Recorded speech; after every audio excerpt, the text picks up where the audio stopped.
আমি শপথ করেছি যে মানুষের সেবায় সর্বদা নিজেকে নিয়োজিত রাখিব। এই দেশের প্রতি অনুগত থাকিব।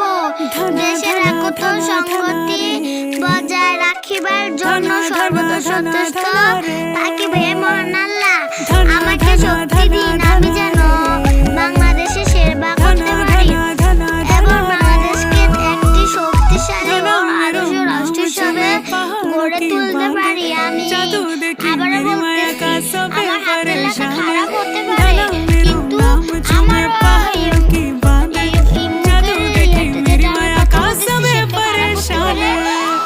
কিছু ভাবতেন না। লাইক কমেন্ট শেয়ার করে দিয়েন। আবারও বলতেছি, আমি শপথ করেছি যে মানুষের সেবায় সর্বদা নিজেকে নিয়োজিত রাখিব। এই দেশের প্রতি অনুগত থাকিব। দেশের একতা ও সংহতি বজায় রাখিবার জন্য সর্বদা সচেষ্ট থাকিব। হে মহান আল্লাহ, আমাকে শক্তি দিন, আমি যেন বাংলাদেশের সেবা করতে পারি এবং বাংলাদেশের একটি শক্তিশালী ও আদর্শ রাষ্ট্র হিসাবে গড়ে তুলতে পারি। আমিন।